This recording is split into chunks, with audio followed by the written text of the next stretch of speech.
Bienvenidas y bienvenidos a este su programa Ya lo dijo la Corte, en el cual analizamos los fallos emblemáticos, las sentencias más importantes del Tribunal Constitucional de México. En esta ocasión vamos a platicar con nuestras invitadas del amparo directo en revisión 1412 diagonal 2017, que es una importante sentencia de la Suprema Corte que nos va a permitir dilucidar los temas de la prueba testimonial y específicamente la valoración de la prueba testimonial en casos de violencia sexual. Para entender los alcances de esta importante sentencia de la Suprema Corte, le doy la bienvenida al programa a Ana Micaela Alterio. Ana Micaela, un gusto recibirte nuevamente en tu programa, ya lo dijo la Corte. Muchas gracias, un honor estar aquí. Gracias. Y también le doy la bienvenida a Fernanda Gómez. Fernanda, un gusto recibirte en tu programa, ya lo dijo la Corte. Muchas gracias, Miguel. Encantada de estar con ustedes. Y nosotros de que estés aquí. Oye, Fernanda, pues ayúdanos con el contexto fáctico, los hechos del caso. Se trata de un amparo directo en revisión, por tanto hay una secuela procesal, hay una serie de instancias que pues a su vez plantearon un conjunto de argumentos que luego permitieron que la Suprema Corte se pronunciara, así que te pido que nos ayudes a entender esta parte, por favor, si fueras tan amable, Fernanda. Claro, Miguel.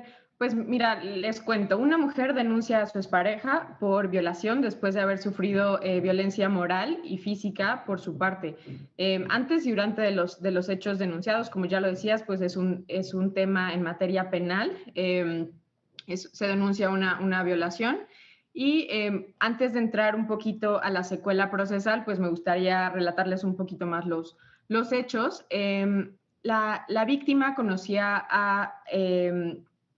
al imputado pues de hacía más o menos 5 años, mantuvieron una relación sentimental durante alrededor de 2 años y pues él la amenazó constantemente para reunirse con él, entre otras cosas con hacerle daño a su familia, con golpearla o incluso enseñar videos con contenido sexual privado que también se habían grabado sin el consentimiento de ella, ¿no? Entonces, pues al final ella tenía muchísimo miedo de que entrara por la fuerza a su casa o lastimase a su mamá y por lo tanto ella accede a reunirse con él. Al momento de encontrarse, él le enseña una pistola, le ordena subirse al auto y también le retira el celular. La lleva a un hotel y ahí es donde la viola. La mujer pues obviamente relató que estaba paralizada por el miedo, relató que también pues la persona había grabado videos sexuales sin su consentimiento, como ya les decía, y pues la amenazaba diciéndole que si no hacía lo que él quería, pues la iba a golpear y también enseñar estos videos, ¿no? Entonces pues la obligaba también a mantener relaciones sexuales con él y pues diciéndole que lo complaciera. En este caso pues la víctima denuncia y lo que sucede es que se lleva a cabo un juicio oral penal, en primera y segunda instancia lo absuelven. Y bueno, una vez que se absuelve en primera y segunda instancia, la víctima o la mujer promueve un juicio de amparo directo, el cual se concedió para efecto de, por un lado, dejar insubsistente la sentencia dictada por la sala, en este caso en el toque de apelación, y para que se emitiera una nueva, en la cual se partiera de que sí existía violencia moral por parte de la persona imputada, en este caso su expareja, y una vez que se había determinado esto, pues que se pronunciara sobre la acreditación de los elementos del delito de violación y en su caso, si existía responsabilidad del imputado. Entonces, una vez que la sala retoma el estudio, pues concluye que el hombre sí era penalmente responsable por el delito de violación, le impuso una pena de prisión de 12 años, 6 meses y el pago de cierta cantidad por concepto de daño moral. Una vez que sucede esto, pues el quejoso promueve un juicio de amparo directo en el que alega distintas cuestiones, la que nos compete para efectos de este amparo directo en revisión, pues es que el análisis con perspectiva de género que se realizó violó sus derechos a la seguridad jurídica y a la igualdad procesal y pues que también se remite nada más a decir que pues la víctima, como era mujer, por eso se le había dado la razón, ¿no? El tribunal, a la hora de analizar esto, pues determina que se niega el amparo, resuelve que pues sí se resolvió adecuadamente de acuerdo con los estándares de perspectiva de género y pues que no existía ningún problema y que incluso pues el hecho de juzgar con perspectiva de género conllevaba realizar un estándar de valoración de prueba pues especial. En este caso, lo que vamos a discutir a continuación sobre qué tipo de valor se le debe de otorgar al testimonio de la víctima. Y bueno, finalmente, pues dado que se negó este amparo, el quejoso, ahora recurrente en este asunto del 1412, pues interpone un recurso de revisión en el que, como les decía, pues determina que, o bueno, argumenta que las consideraciones se reducen a que la víctima es mujer y pues que la perspectiva de género no se aplicó correctamente porque, entre otras cosas, pues la versión de la víctima no se corrobora con otros medios de prueba. Entonces, este sería un resumen, grosso modo, un tanto breve, sobre todo lo que sucedió tanto en los hechos y pues la secuela procesal hasta llegar ahora a la presentación de este amparo directo en revisión ante la Corte, pues que se resolvió por la primera sala en 2017. Muchas gracias, gracias Fernanda. Voy contigo, Ana Micaela. A ver, aquí tenemos un tema un tema probatorio, evidentemente, en primer lugar, un tema bueno, para poner el fondo, vaya, directo, no quiero darle vueltas, un tema de credibilidad de la víctima también, por, incluso por la mecánica de hechos. Te pido una primera reflexión sobre esto, Ana Micaela, por favor. Sí, yo creo que el fallo va directo y justamente esa es la cuestión de constitucionalidad, porque no es una cuestión de valorar o no valorar de forma distinta la prueba, sino que ahí la cuestión de constitucionalidad que plantea el caso es si se debía o no aplicar la perspectiva de género y qué significa aplicar la perspectiva de género, ¿no? Y entonces yo creo que acá está el kit de la cuestión que podríamos poner para arrancar. Todo este tipo de valoraciones, incluso esto que decís de la credibilidad de la víctima, está inmersa en un contexto, ¿no? Y lo que hace la perspectiva de género es hacer visible ese contexto en donde operan relaciones de poder asimétricas que se ven reflejadas en las relaciones sociales, pero en este caso en las relaciones jurídicas, ¿no? Entonces, la perspectiva de género aquí está utilizada para dar, digamos, para darle, específicamente, justamente para lo que decís, darle un valor probatorio a el testimonio de la víctima cuando es un testimonio único. Entonces, ¿en qué contexto? Bueno, en un contexto de un delito por violación, es decir, un delito de violencia sexual. Entonces, acá ya hay un primer elemento contextual. Los delitos de violencia sexual se dan en un contexto donde normalmente no hay otros testimonios, ¿sí? Entonces, ni además, por supuesto, ni pruebas documentales, ni algo de donde, digamos, recabar esa prueba. Entonces, lo que ocurre es que en este tipo de casos se presenta los dichos, ¿no?, de la víctima como única prueba, ¿no? Y entonces la pregunta es, bueno, ¿es suficiente el testimonio de la prueba, perdón, el testimonio de la víctima o no? ¿No? El quejoso aquí lo que dice es, esto no es suficiente, esto me pone en una situación de desventaja, ¿no? Y lo que la Corte explica es por qué es importante utilizar la perspectiva de género. Yo creo que en esto lo hace muy bien. ¿Sí?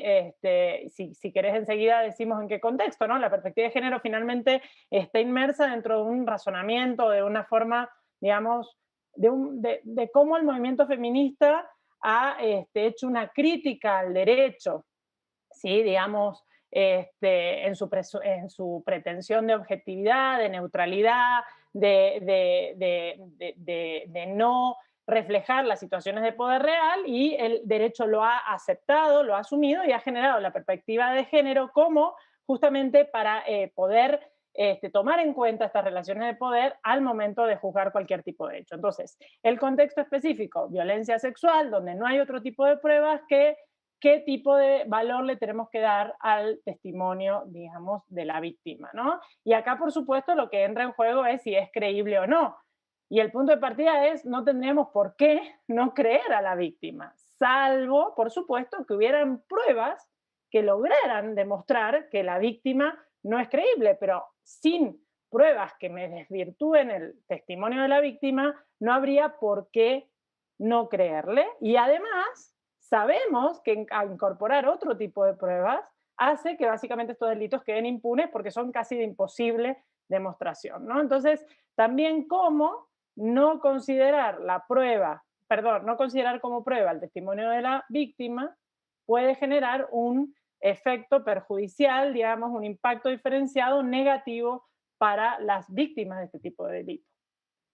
Ahí está la cuestión, que es una cuestión compleja, ¿eh? Tiene su grado de complejidad, no es fácil, lo acabas de explicar con gran claridad, pero tiene una profundidad muy importante. Y quiero preguntarte, Fernanda Gómez, quiero plantearte lo siguiente, algo que mencionaba Ana Micaela, pero que me parece que es el punto también de partida inequívoco, más allá del tema contextual, que obviamente es muy relevante, pero el hecho de la mecánica del delito, la mecánica del delito por cuanto hace a unos hechos, ya lo mencionaba Ana, pues alejados de la mirada. Evidentemente, si tú vas a cometer un delito sexual en contra de una persona, pues no lo vas a hacer en un estadio de fútbol o no lo vas a hacer en una estación de metro o enfrente o enfrente de testigos, en fin. Evidentemente se dan en esas situaciones íntimas, por así decirlo, buscada esa intimidad o no necesariamente voluntaria por parte de quienes intervienen en esto, pero en una situación en todo caso alejada de la mirada. Ahora, la pregunta que te quiero hacer, Fernanda, es, ¿qué tan relevante es esto? ¿Qué tanto peso debe tener esta mecánica de hechos a efecto de todo lo que viene después, ¿verdad? En términos jurídicos. Claro, Miguel, pues creo que es algo fundamental que hay que considerar en este tipo de cuestiones y sobre todo cuando se habla de delitos sexuales. No, son un tipo de agresión que se producen, que suelen producir en ausencia de testigos de otras personas y en las cuales tampoco se puede contar con ningún medio de prueba distinto quizá, como en otras situaciones, y a esto me refiero, pues no tienes pruebas gráficas, no tienes pruebas documentales, en otras palabras, o sea, no necesariamente hay videos, no puede haber audios, no existirá tampoco alguna persona que esté presenciando esto. Y es por eso que la declaración de la víctima pues se toma como una prueba fundamental sobre este hecho, ¿no? También otro de los elementos que se mencionan en este asunto pues es que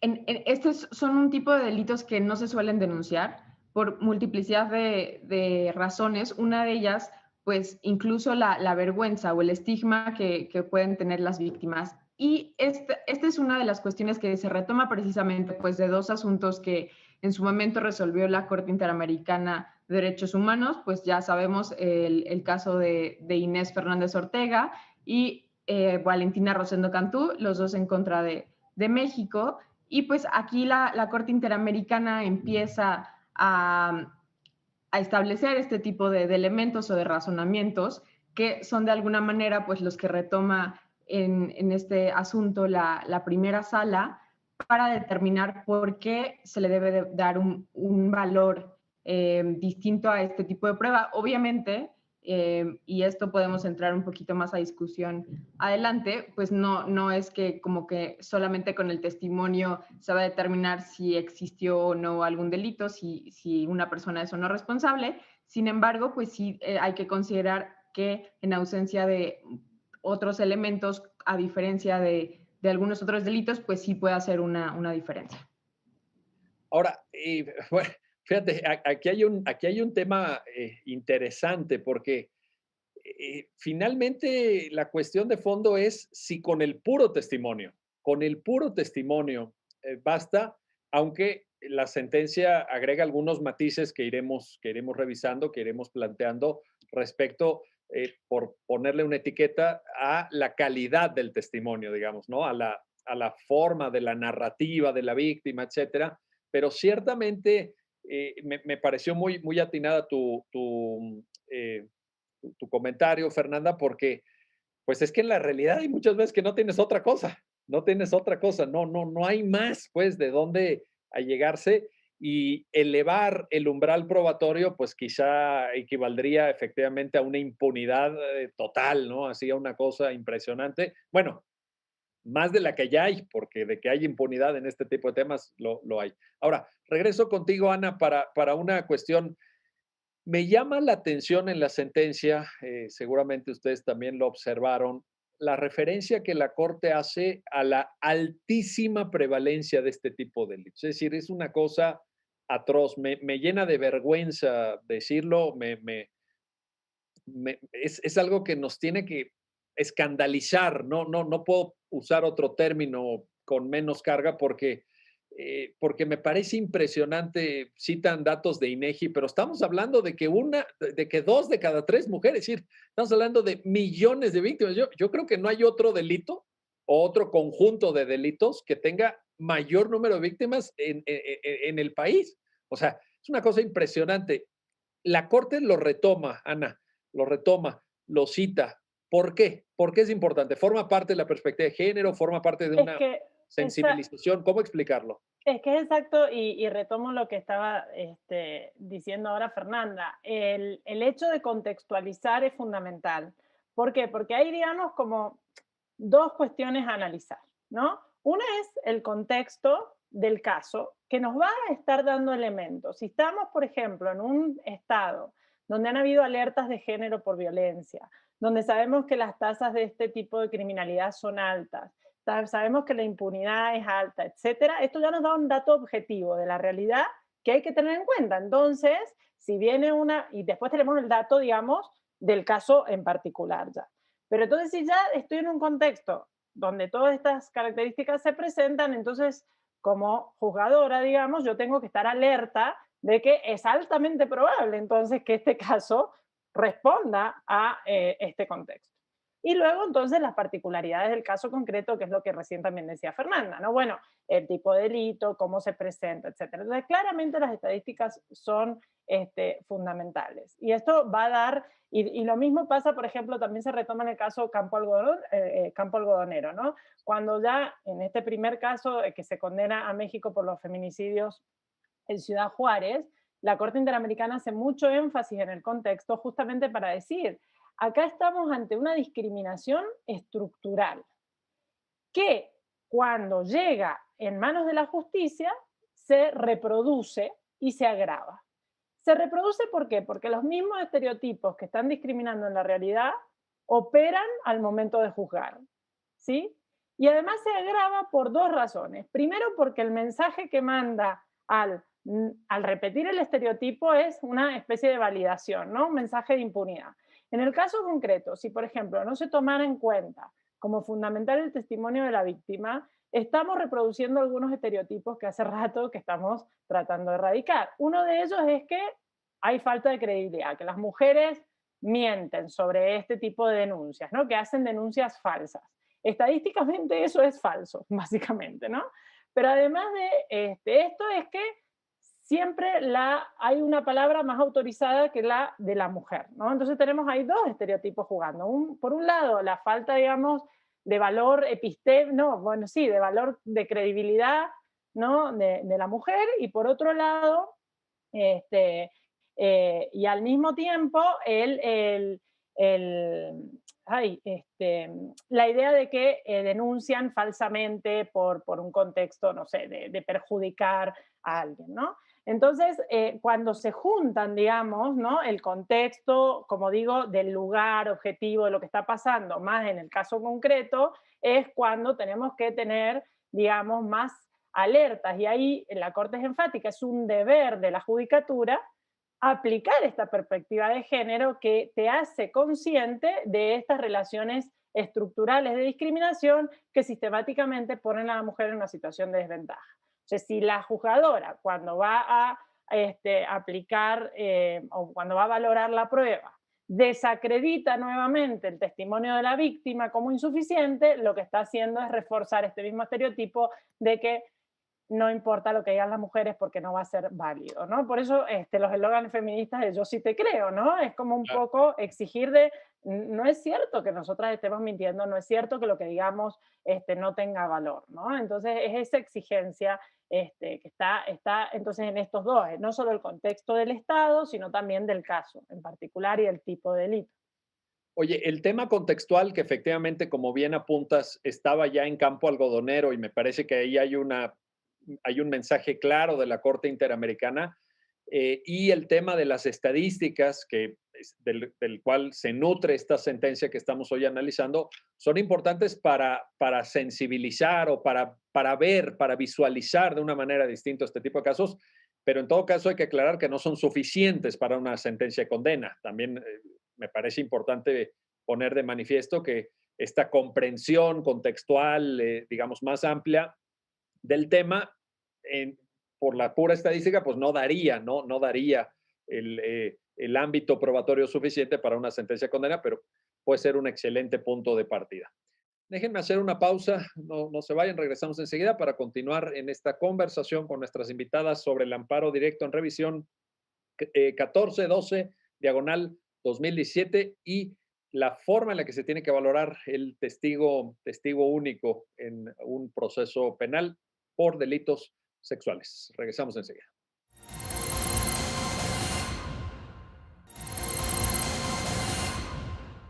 Ya estamos de vuelta, ya estamos de regreso para continuar en esta conversación con nuestras invitadas alrededor de este amparo directo en revisión, el 1412 diagonal 2017. Y quiero regresar contigo, Ana Micaela Alterio, para plantarte lo siguiente. La sentencia, desde luego, da este contexto, recuerda, como lo hemos visto en otras sentencias, también en otros programas, la necesidad, la obligación de juzgar con perspectiva de género, la metodología para que esto se lleve a cabo, etcétera. Pero luego pone una carta a jugar desde el punto de vista argumentativo que quiero pedirte un primer comentario porque es la presunción de inocencia. La presunción de inocencia de quien pues es también sujeto de un proceso penal, quien es acusado con el dicho de una persona, con el dicho de una persona y prácticamente nada más. ¿Qué papel juega, qué importancia tiene, qué lugar merece en este tipo de cuestiones la presunción de inocencia, Ana? Bueno, es que es el gran tema, yo creo, Miguel, y te voy a ser completamente honesta. Yo creo que es un tema que las distintas académicas feministas están intentando, digamos, articular de una mejor manera, porque no significa tampoco que, bueno, entonces ya nos cargamos la presunción de inocencia ante cualquier dicho. ¿No? Entonces, el problema es que estamos en una disyuntiva, ¿no? Todas las personas se presumen, por supuesto, inocentes hasta que se pruebe lo contrario. La pregunta entonces es si es suficiente prueba. En contrario de la inocencia, la prueba que está aportando la víctima, que es su testimonio. Y entonces, por eso es que entran a jugar, porque como no lo queremos aislar a eso, bueno, nada más lo dije yo y ya está, sino poner en un contexto de, bueno, ¿realmente es creíble o no es creíble? ¿Realmente las circunstancias es exigible pedirle a la víctima más pruebas cuando no se puede hacer de las mismas? ¿Hay una relación antecedente de violencia? ¿Hay una relación entre esas dos personas que hayan implicado un tipo de relación donde el victimario haya hecho uso o abuso de su situación de poder relativo? No, todos estos elementos, por eso contextuales, terminan siendo indicios que ayudan a sustentar, ¿no?, la credibilidad de la víctima como para desarticular la presunción de inocencia. Porque si no, entonces, por eso es que era importante este concepto que decíamos recién de los impactos diferenciados, ¿no? Si yo uso la presunción de inocencia sin ningún tipo de rescabramiento, salvo prueba absolutamente contundente, esto puede servir para algún tipo de delitos, pero para otro tipo de delitos se convierte básicamente en algo totalmente malévolo para las víctimas que hacen imposible obtener justicia, ¿no? Entonces, por eso los datos contextuales son prueba también, digamos, no son la prueba directa, pero ayudan a que ese testimonio realmente alcance el umbral para desacreditar, por otro lado, la presunción de inocencia. Una presunción de inocencia que además también por un poco acá también se reacomodan un poco las cargas de la prueba. Una presunción de inocencia que no es que yo estoy presunta de inocencia y entonces hasta que no me prueben absolutamente sin ninguna duda razonable todo tipo de, todo lo que se dice, entonces ya, no, acá se dice, bueno, la persona también que dice ser inocente también tiene que desacreditar por qué la víctima estaría mintiendo. Si no hay absolutamente nada que desacredite tampoco el testimonio de la víctima, sería demasiado favorable hacia el victimario, el presunto victimario en este momento, decir que no tiene que desacreditar nada porque entonces no basta, ¿no? Es como que se vuelve una prueba diabólica la que se le estaría pidiendo a las mujeres, ¿no? Y ahí, ojo, porque hay una discusión, y por eso digo, el feminismo esta discusión se nos está dando no solamente con temas de violación, se nos está dando en los protocolos en las universidades para temas de acoso sexual, siempre que, acoso incluso laboral, siempre que hay relaciones de poder y estas situaciones de acoso se presentan, como suelen presentarse, no en todos los casos, pero la gran mayoría, en lugares donde no hay testigos y no hay otro tipo de prueba, a veces, por ejemplo, ni siquiera prueba física, hay mucha discusión sobre, bueno, cuál es el valor que se le tenga que dar. Y hay muchísima disidencia, ojo. No digo que esto sea un tema resuelto ni siquiera dentro del movimiento feminista. Lo que sí ha hecho también el movimiento feminista es tratar de desacreditar o por lo menos poner también perspectiva de género en otras pruebas que se han como requerido casi como una obligación adicionales. Por ejemplo, bueno, para que la testigo sea, o para que la víctima sea creíble, entonces su relato tiene que ser absolutamente coherente y sin inconsistencias. Bueno, no, mire, no. ¿Por qué? Porque después de un suceso psicológicamente, después de un suceso traumático como es la violación, es altamente probable que la víctima no recuerde todo con exactitud, mezcle cosas. ¿Sí? Cuando incluso la víctima ha tenido una relación personal con el victimario, es altamente probable que se metan en el relato cuestiones que quizás no pasaron en el hecho, sino antes, o sea, estas pruebas que se dicen estados alegados como oportunistas, que se llaman, ¿no? Pero no es a propósito, sino porque es producto mismo de la relación, ¿no?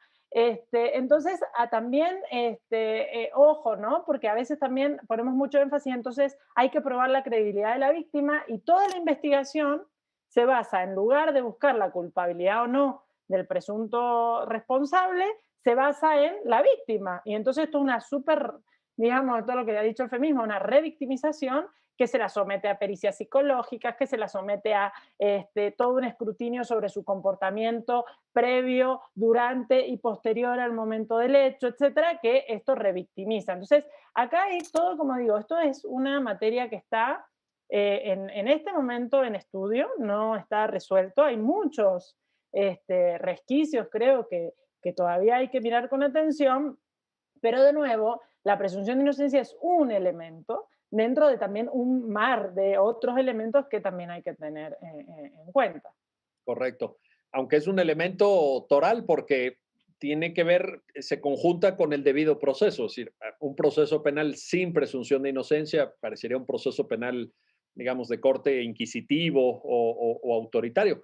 Lo que hay que ver es el alcance de esta presunción de inocencia frente al testimonio de la víctima. Ahora, en este sentido, Fernanda, ¿vale la pena o no quizá, digamos, darle un giro al debate para no centrarnos en prueba sí o prueba no, prueba suficiente o prueba insuficiente, alcanzamos el umbral, no alcanzamos el umbral, para dirigir la mirada quizá a una calidad del testimonio, porque pueden existir estas contradicciones, estos lapsus, estas omisiones, por ejemplo, entre lo que la víctima relata al momento de presentar la denuncia y lo que relata en audiencia, que hay una separación temporal importante y un estado emocional incluso diferente, etcétera, y ahí creo que la psicología del testimonio lo ha dejado muy claro a lo largo de muchos años de estudios. Pero, ¿qué pasa con la calidad del relato, Fernanda? La calidad de la composición del testimonio. Por ejemplo, temas como mecánica de hechos, como máximas de la experiencia, como, digamos, un relato, pues si no, que no carezca de contradicciones, pero con una cierta lógica. En fin, ¿te hace sentido esto, Fernanda? ¿Sería aceptable? ¿Podría ser una vía de aproximación? Sí, Miguel, totalmente. O sea, ya lo decía Micaela, uno de los problemas, por un lado, o sea, es el tema de que es un hecho per se traumático y el estarlo relatando una, dos, tres, cuatro veces, pues ya te genera un daño independientemente de lo que sucedió, ¿no? Y por otro lado, pues tampoco puedes esperar que te lo digan con punto y coma las 50 veces que lo van a relatar, además de lo que genera en la persona. Entonces, claramente, o sea, si tienes que partir, como dices, de una especie o de cierto piso como de calidad de testimonio, pero con esto me quiero referir a pues tal vez no es tan relevante si dices, bueno, es que eran las 3:30 o no, es que eran 3:25 o 28, pero pues puedes decir, bueno, pues fue entre 3, 4 de la tarde o en la tarde, sucedió esto, llegamos a tal lugar. Entonces, al final, lo que hay que tomar en cuenta es no que todo el testimonio sea textual vez por vez, sino al final que lo que se esté contando pues tenga un hilo conductor que de alguna manera también lo que puede ocurrir y sucede muy a menudo es precisamente por lo que sucede en la psique de la víctima, pues no te puedes acordar tal vez de algunos detalles la primera vez o puedes incluso tener estos momentos en los que no sabes si ocurrió este elemento en particular antes o después uno de otro.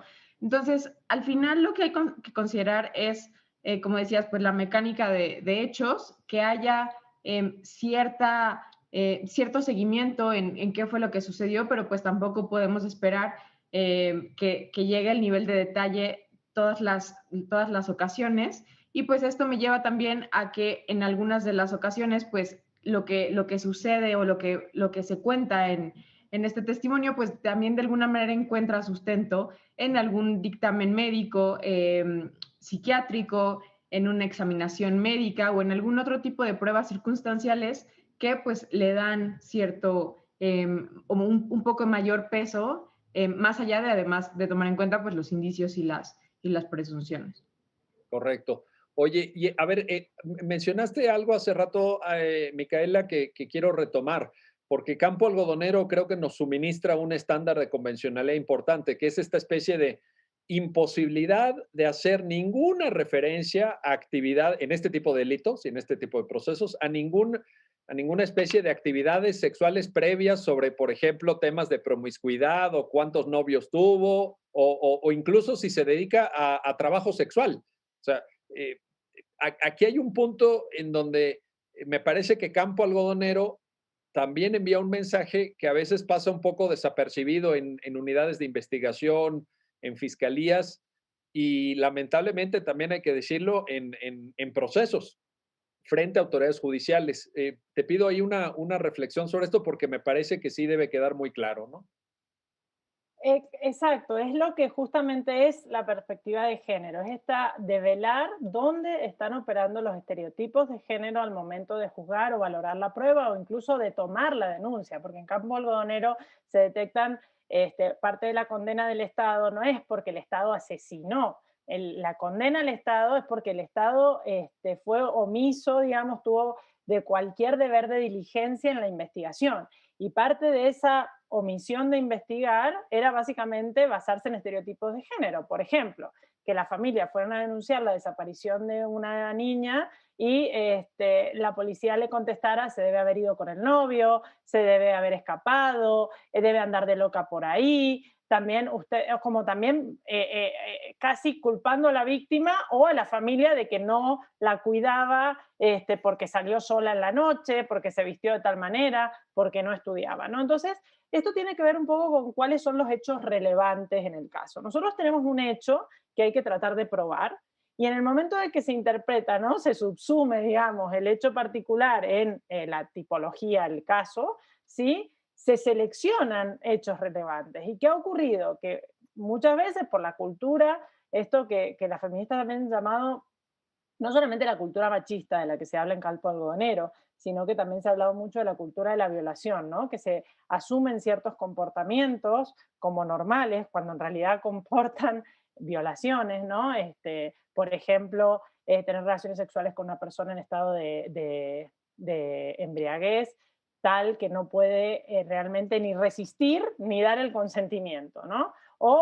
Pero otro tipo también, decías vos, por ejemplo, una prostituta o incluso una violación dentro del matrimonio, ¿no? Culturalmente, nadie podía ver que ahí había violación. ¿Cómo va a ser que el marido viole a la esposa si se casó justamente para tener relaciones sexuales cuando quería? ¿No? Esta es la lógica, esta es la cultura de la violación. ¿Cómo puede ser Inaceptable. que haya violación si ella estaba borracha? Seguro que se puso borracha porque quería, ¿no? ¿Cómo puede haber violación si es prostituta, si a eso se dedica? Entonces no puede haber violación. Entonces todas esas cuestiones son cuestiones que culturalmente a veces están muy arraigadas y que en el momento entonces de interpretar el hecho se toman como factores relevantes para desacreditar que el hecho encuadre en la tipología de violación. Esto específicamente en el caso. Entonces, claro que la perspectiva de género lo que trata de decir es hay que quitar en el razonamiento judicial, pero también antes en el legislativo y también y luego en los operadores como la policía, etcétera, todos estos estereotipos que están en la cultura y que luego, sin incluso darnos cuenta, sin ser conscientes, permean al momento de decidir un caso. Y esto claramente está desde campo algodonero, pero luego, por supuesto, se ha repetido muchas veces. Pero si tengo tiempo, Miguel, no sé, Claro, adelante. no es solamente en la justicia. Y acá me gustaría hacer una pequeña adenda. A partir de, bueno, un famosísimo escrito de Catherine McKinnon, Sí, justamente que usaba la violación como parámetro, también al momento de legislar, muchas veces se establecen, ¿no? Los parámetros para que se configure el tipo desde un punto de vista que no es acorde con la experiencia de violación de las mujeres, ¿no? Esto lo decía McKinnon claramente. Entonces, por ejemplo, por eso decía recién estos ejemplos, para retomarlos ahora, ¿no? Por ejemplo, poner el estándar del consentimiento, muy, digamos, desde un punto de vista masculino, donde la cultura opera con, bueno, si me dice que no, en realidad sí, y entonces, en realidad sí quiere, pero me está diciendo que no porque no sé, ¿no? Entonces yo cuando legislo desde esa perspectiva y juzgo desde esa perspectiva, van a haber un montón de casos de violación que van a ser desacreditados. Entonces, cuando venga la víctima y diga, no, es que mi novio, estábamos solos en mi casa y me violó, ay, ¿cómo te va a violar? Si es tu novio, si obviamente si querías. No, pero es que yo le dije que no, bueno, pero seguro que era así. Pobre chico, ¿cómo va a entender, no? ¿Cómo va a entender que te estaba violando? Sí, claro, si la cultura considera que en realidad tiene el derecho, ¿no? De acceder físicamente a la mujer. Entonces, todas esas cosas son las que la perspectiva de género está diciendo alerta. No es solamente desde la configuración de los requisitos, las exigencias para configurar un tipo, sino luego los que operan al momento de seleccionar los hechos relevantes para hacer que realmente el hecho encuadre en el tipo penal. Todo eso están operando, ¿sí? No solamente asimetrías de poder, sino que se está invisibilizando, se han silenciado las experiencias de las mujeres con respecto a los delitos. Y por eso un poco la perspectiva de género lo que quiere hacer es recuperar esa experiencia, ¿sí? Y darle valor. Para no, porque si, de caso contrario, lo que ocurre es eso, es la impunidad absoluta, porque entonces nunca son culpables de violación, ¿no? Porque opera él, se lo buscó, seguro que sí quería, no era para tanto, ¿no? No pudo probar el consentimiento, seguro que sí quiso y después se arrepintió y entonces por eso denuncia, ¿no? Todas esas cosas que están operando que son estereotipos para desacreditar el delito, digamos. y el tema del consentimiento es muy importante porque es la defensa natural que se usa en este tipo de casos, pues para desacreditar el dicho de la víctima, en ausencia, por ejemplo, de dictámenes médicos, dictámenes periciales, etcétera. Pues, ¿cuál es la defensa? Pues la defensa natural, es decir, hubo consentimiento. Entonces, el tema del consentimiento es muy importante. Yo creo que en el momento en el que estamos, Fernanda, Ana, me parece que hay que dejar claro que, y perdón por sintetizarlo tanto, pero solo sí es sí, solo sí es sí. Es decir, en esto no hay que tener ninguna duda ni ninguna ambigüedad. Todo lo demás, no, si no es sí, es no, ¿no? Evidentemente. Entonces, no podemos jugar con esto, no podemos jugar con esto, ni tenemos que ser tampoco laxos, porque si no se dan estas circunstancias. Bueno, déjenme hacer una pausa, no se vayan, regresamos enseguida para continuar en este análisis del amparo directo en revisión 1412 diagonal 2017 y el difícil, ya lo han escuchado ustedes, difícil, complejo tema del valor de la prueba testimonial en tratándose de delitos sexuales. Regresamos enseguida.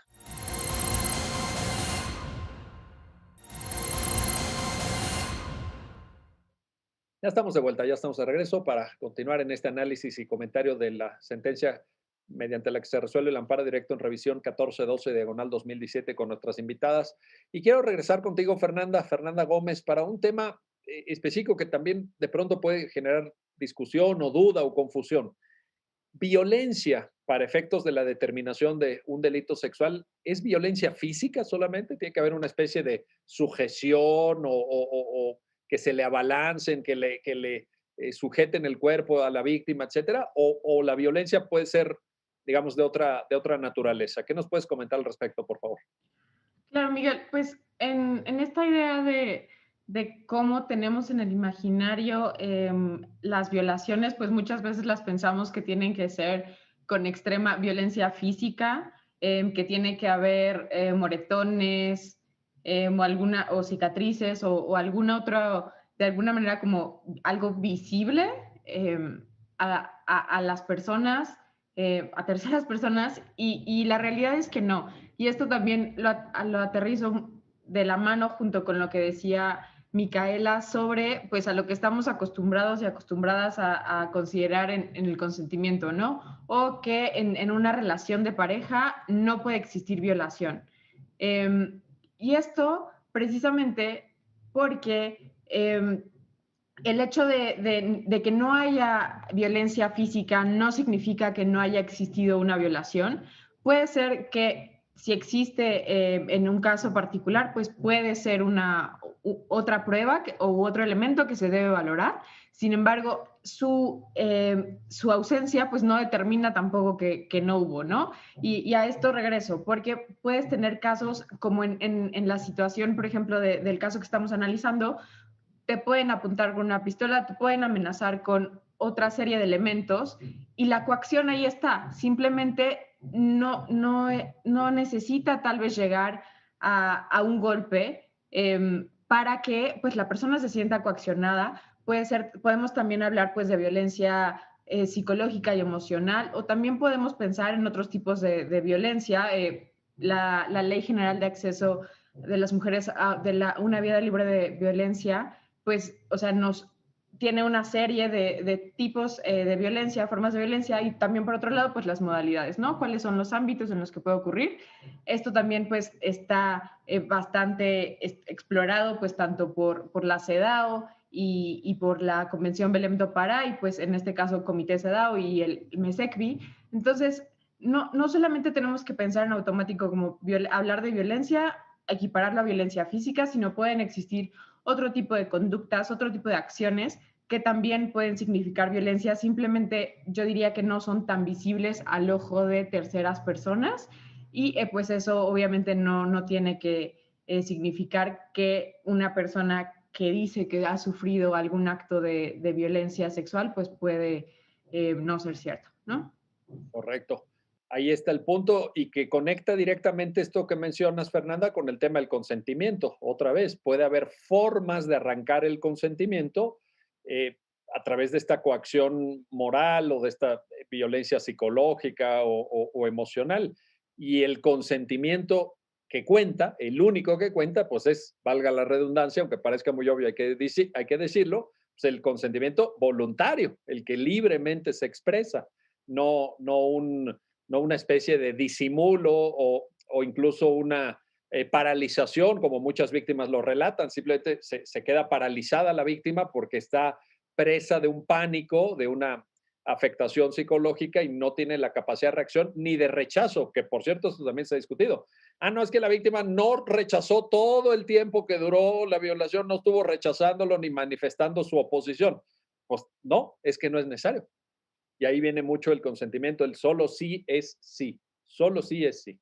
Oye, pero a ver, Ana, a ver, esto no quiere decir, sin embargo, que el proceso penal deje de ser contradictorio, es decir, que pueda ejercerse la contradicción, que puedan también la parte, evidentemente el imputado pues tendrá su derecho a decir lo que se quiere y tendrá que ser valorado, hay un principio de igualdad entre las partes, o sea, quiero también dejar claro este punto, Ana, porque no podemos tampoco inclinar la balanza, digamos, decididamente, aunque venimos de un contexto de impunidad, aunque la violación forma parte de la cultura y las mujeres la sufren mayoritariamente, pero hay reglas en el proceso penal, hay un principio de contradicción, en fin, ¿te hace sentido esto? ¿Cómo entenderlo?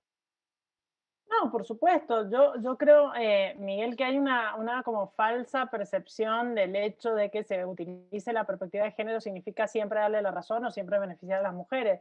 insisto, no es eso, es simplemente que en el curso de un procedimiento se alerte sobre esas, digamos, asimetrías que históricamente, pero también en el momento, juegan en contra de la mujer para equilibrar, pero no para desequilibrar al revés, todo lo contrario, o sea, está desequilibrado, digamos, ¿no? O sea, lo que trata de hacer la perspectiva de género es equilibrar, no para beneficiar, de nuevo, no para entonces castigar a cualquiera y por cualquier cosa, no, sin, obviamente se sigue el mismo procedimiento, se pueden establecer periciales, se pueden establecer un montón de pruebas, por supuesto que hay, cuando se hace la valoración también se toman en cuenta, por supuesto, las declaraciones de la presunta víctima y demás, pero no es que entonces, porque hay perspectiva de género, entonces siempre que la mujer denuncia, entonces ya hay una condena, ¿no? Y es importante esto porque entonces, porque si no se pierde como el eje, ¿no? El porcentaje, ahora no me acuerdo bien la fuente, pero el porcentaje de denuncias falsas en materia de violación no llegaba al 1%. En cambio, las denuncias por violación son ínfimas con respecto al monto total de las violaciones y sobre esas ínfimas que sí se denuncian, el porcentaje de condenas, además, es también del 1 o 2%, entonces es una brutalidad. Entonces, realmente en ese marco, pensar o a priori, digamos, partir de la idea de que la víctima miente, que es como, digamos, ha sido la norma, es exactamente lo contrario de lo que dice esta sentencia, que es no, no podemos presumir que la víctima miente. Vamos a partir de la idea de que la víctima dice la verdad. Pero ojo, no solo en los casos de violación, en cualquier juicio penal se parte de la idea de que los testigos están diciendo la verdad, porque si no también sería imposible, ¿no? Juzgar en todo proceso, cuando hay testigos, se presume que el testigo está diciendo la verdad.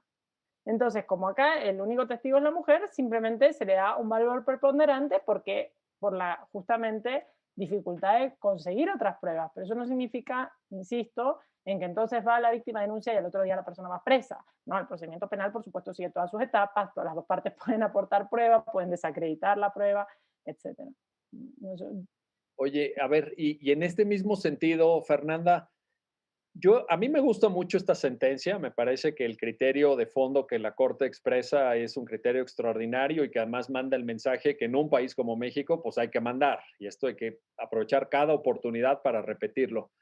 Pero hay algo que no observo en la sentencia y te lo quiero plantear, Fernanda, que a lo mejor es un poco técnico, a lo mejor es un tema pues solo de abogadas y de abogados, pero en fin, pues finalmente nosotros nos hemos formado ahí y es lo que nos gusta y lo que nos apasiona. Pero te lo pregunto así, ¿no da cuenta la sentencia de cuáles fueron los argumentos que en primera y segunda instancia llevaron a la absolución? Porque yo me imagino que debe haber ahí alguna argumentación. No creo que esta absolución haya salido de la nada y más que se reitera en una segunda instancia. Y esto creo que parte, Fernanda, de una visión que a veces la Corte ha exagerado en los ADR, sobre todo en los amparos directos en revisión, cuando dice, el tema de prueba es un tema de legalidad ordinaria, no es un tema de constitucionalidad, yo no me puedo meter, lo que haya considerado el juez en la primera instancia o la sala en el recurso de apelación, pues lo doy por bueno, ¿no? Lo doy por asentado, pero yo en eso no voy a meter porque yo soy un tribunal constitucional. Bueno, esto probablemente requeriríamos un foro más largo para discutirlo y todo, pero sí me parece que más allá de la cuestión general, se proyecta esta sentencia, Fernanda, porque aquí no le vemos la sustancia, pues se pierde un poco y queda en abstracto valoración de testimonio de testigo único, se le da credibilidad, ¿no? Y perdemos un poco la película. ¿Cómo ves tú esa parte, Fernanda? ¿Qué nos puedes comentar al respecto, por favor?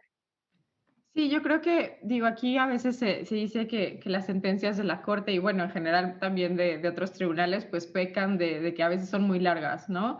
De que puedes tener decenas de páginas y a la hora de leerlas, pues tal vez es mucha información o a veces se piensa que se pudo haber dicho lo mismo en menos párrafos. Entonces, o sea, yo creo que de alguna manera, pues también es importante, por un lado, pues considerar, o sea, qué tipo de información es relevante o no tener, como parte de toda la sentencia y pues como bien lo indican, pues no tenemos como tan claro qué fue lo que se resolvió en primera y segunda instancia para absolver. Lo que sí está un poco claro, y ya se los decía anteriormente, pues es cuando la víctima presenta el primer amparo de esta secuela, que el tribunal colegiado lo concede para que la sala nuevamente estudie el asunto y en su caso pues estudie las pruebas, pues ahí lo que ordena es, bueno, sí, a partir de lo que estoy viendo, que no sabemos bien qué fue, sí hubo violencia moral, por lo tanto, sala estudia estas pruebas y pues ahí ya la sala fue que determinó que sí había, bueno, que la persona sí era responsable por violación y pues ahí ya siguió la secuela de lo que ahora se resolvió en este amparo directo en revisión, el 1412. Entonces, pues de alguna manera creo que nos regresa al punto anterior en el que hablábamos de no es necesario que haya violencia física, quizás, y pues nos vamos a quedar un poco con la duda, pues porque no tenemos acceso al expediente, pero quizá a partir pues de este tipo de conductas que hubo, se puede determinar que sí existió pues esta coacción, que no era nada más porque ella dijo que no y él dijo que sí, de alguna manera pues nos llevó a que existiera este elemento y de ahí pues se determinara en segunda instancia pues que sí hubo, sí había elementos necesarios para sentenciar por violación. Correcto. Ahora, nos quedan 2 minutos de programa, Ana Micaela, pero no quiero despedir el propio programa sin plantearte esto. ¿Puede, a partir del contexto y todo lo que ustedes ya señalaron, desde luego, digamos, dar este impulso a la credibilidad de la víctima? Es algo necesario, es algo absolutamente esencial si queremos combatir con efectividad la impunidad. En esto yo creo que estamos de acuerdo, pero creo que esto no se puede proyectar, un poco en el sentido de lo que comentaba Fernanda, en una laxitud en la argumentación jurídica. Es decir, me parecería que ahí, y por eso yo sí llamo la atención, insisto, lo quiero dejar muy claro. A mí la sentencia me gusta, me parece que es el mensaje que una Suprema Corte tiene que enviar, pero yo aquí, y si es por número de páginas, ahí sí, perdón Fernanda, pero te puedo citar miles de sentencias que se han excedido, pero hasta la exageración, ¿eh? De un exceso verdaderamente de transcripciones, etcétera. Caramba, aquí le hubieran echado 3 páginas más y nos hubieran contado la película, porque sí se queda uno con ganas de saber, oye, ¿y por qué habrán absuelto los de primera y segunda instancia? Algún argumento. Porque lo que vemos en la narrativa de hechos son pruebas de cargo. Lo que no veo yo citado en la sentencia son las pruebas de descargo. Entonces ahí, argumentación jurídica, pero fina, de la buena, ¿no, Ana? También. A mí me pasó lo mismo, Miguel, cuando la leí. Yo me quedé con ganas de más, porque también hace muy débil el argumento, y yo sabía que ibas a preguntar esto, y sabía que iba a estar en un intríngulis, bueno, entonces solamente van y denuncian y ya está. Y un poco de la sentencia parece eso. Yo diría, y a mí también se me hizo corta, yo creo que se le podría haber puesto un poco más. Yo diría simplemente 2 cosas con respecto a esto. La primera es que la sentencia no se mete a decir si el tipo es culpable o no, se mete a decir si está bien usada o no la perspectiva de género. Entonces toma y dice, bueno, acá se le dio en la Cámara, ¿no?, un valor preponderante al testimonio de la víctima aplicando la perspectiva de género, y eso está bien, es conforme a lo que nos han exigido la Corte Interamericana y es conforme con mis precedentes mismos. Y yo ahí ya lo expliqué porque estaba bien. No porque en el caso concreto eso fuera determinante para la pena, eso ya lo valoraron ustedes, sino porque está bien aplicado. Entonces, en ese sentido, claro, nos quedamos sin la película, pero como que la Corte dice, yo esto ya lo dije y esto es así, y sigan aplicándolo así en cada caso concreto, y se salva diciendo, obviamente no es el único elemento, pero ustedes eso ya lo saben, porque ustedes ya vieron el expediente y nosotros nos quedamos sin esa idea. Ese sería un punto. El otro punto es que tenemos como eso, ¿no?, un contexto de muchísimas ya sentencias donde sí tenemos detalles, sobre todo las de la Corte Interamericana, ¿sí? Muchísimos casos de violencia sexual, ya no solo entre privados, sino por parte de las fuerzas de seguridad, los casos de Valentina e Inés o el caso mismo Atenco. Sabemos que esto es una práctica sistemática, sabemos que en México hay discriminación estructural contra las mujeres, y creo que entonces la Corte quiere en esto ser muy clara y decir, esto no lo podemos tolerar más, ¿no? Entonces, yo creo que por ahí se podría justificar el hecho de que no entre en detalles y diga la perspectiva de género está bien, aplíquenla, ustedes verán cuándo es suficiente, cuándo no, yo en eso no me meto, ¿no? Pero yo me quedo con la misma sensación, a mí sí me queda como la película un poco a la mitad, se cuenta un poco los hechos, también según la perspectiva de la víctima, no desde la perspectiva del presunto victimario. Pero voy a decir una cosita más. Sí, claro. Ya lo ha hecho la Corte. Por ejemplo, en Mariana Lima, cuando llega el caso de Mariana Lima, que se aplica la perspectiva de género también para la investigación de un feminicidio y de una investigación penal.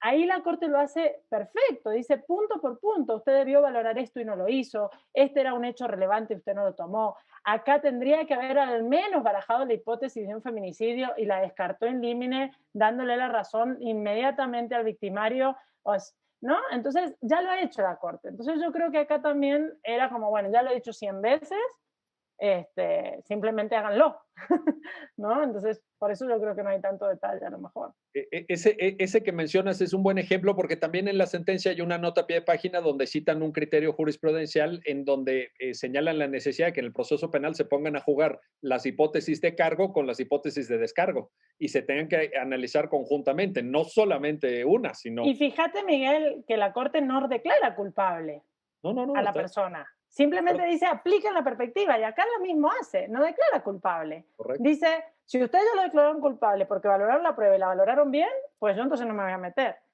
No es la función de la Corte. Por eso creo que además, tienes toda la razón, pero además recordemos que es un ADR, es un amparo directo en revisión, no es un proceso penal ordinario y no es un proceso ni de recabar pruebas, ni desahogar pruebas, ni nada. En esa parte sí estoy de acuerdo. Yo, insisto, me parece, lo expreso como una preocupación técnico-jurídica de estas formales, aburridas que nos gustan a los abogados y abogadas, pero que es el alcance de los temas probatorios en el ADR, porque hay muchas sentencias, me parece que está un poco parte de eso, y esta ponencia que la hizo, pues es la que más se ha metido en temas de razonamiento probatorio, pero parece que hay una cierta tendencia donde dicen, el razonamiento probatorio no es de relevancia constitucional, las pruebas son de proceso ordinario, sea materia laboral, civil, familiar, penal. No, yo creo que no. Yo creo que el razonamiento probatorio es un tema constitucional y que tiene que ser decidido por un tribunal constitucional, no para volver a interrogar a un testigo, evidentemente, ni para solicitar un nuevo peritaje, pero sí para decir esto cómo funciona, ¿no? Por lo menos pruebas de cargo y de descargo, en fin, ahí está. Fernanda Gómez, Ana Micaela Alterio, gracias, mil gracias a las dos por ayudarnos a entender esta sentencia y por estos valiosísimos comentarios sobre un tema tan importante, sobre un tema tan sensible en donde no podemos equivocarnos. Y lo digo como país, no lo digo por quienes están viendo el programa ni por quienes hacemos el programa. Como país, con esto no podemos jugar. Esto es gravísimo y estamos todos en la decisión de combatir la impunidad contra los delitos sexuales. Gracias ambas. Y gracias a usted que hace posible su programa, ya lo dijo la Corte, en el cual analizamos los fallos emblemáticos, las sentencias más importantes del Tribunal Constitucional de México. Hasta pronto.